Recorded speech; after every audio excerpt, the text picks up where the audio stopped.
Hello mga chika, Doras, usap-usapan ngayon ang dating interview ni Sian Lim na kung saan ay nahalungkat ng mga netizens. Ang gagaling talaga maghalungkat ng mga netizens. Ay to, panoorin natin mga chika, Doras, ang kanyang interview kung bakit ito viral ngayon. Okay. Hindi po. Kasi I live with my mom and my lola and ngayon po my lolo. In the near future, Pakasal na. kasal ka na. Kasal na. Naniniwala rin ako na, I mean, very old fashioned kasi ako yung lumaki ako kasama nanay at lola. So, I think mas sila talaga yung mas priority ko po. Usapan niyo na. Ang kasal, tagal pa yun, mga 50s. Never niyo pa nabanggit. 50s? Mga 50s pa yun, mga 50s.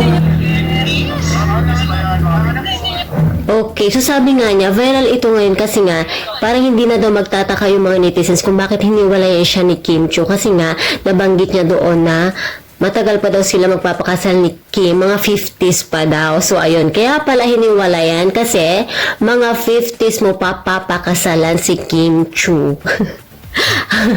Talaga ba siya? Mga 50? Parang wala talagang plano si Sian Lim na pakasalan si Kim Chiu, diba? Kasi kung sinabi niya ng mga 50s and hindi siya naniniwala sa mga lipi-lipin, ganyan, kasi nga parang mas priority niya yung family niya.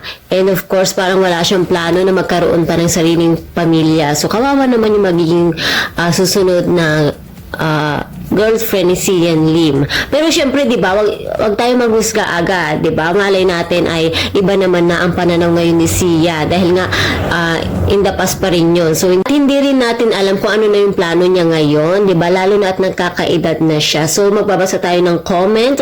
Ang sabi ng mga netizens, no plan of having a family. Red flag. So red flag daw si Sian. Maayon na lang ng bulag mo, Kim deserve the best. Ayan. New member. So, ayan.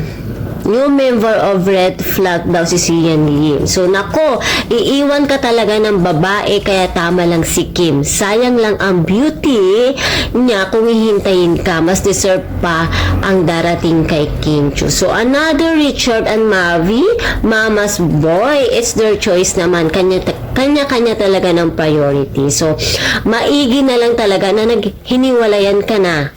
Kawawa sa'yo. So, ayun, red flag ito. Ayun na nga mga chikadoras, karamihan sa mga comment na na-receive dito ngayon ni Sian Lim ay puro red flag. So, hindi sila sang-ayon. Napapakasalan nga naman si Kim Chiu, mga 50s na. So, ayun na nga mga chikadoras. At kung kayo naman ang tatanungin mga chikadoras, ano naman kaya ang masasabi nyo sa isyong ito? And please don't forget to like, share, and subscribe my channel. Thank you for watching.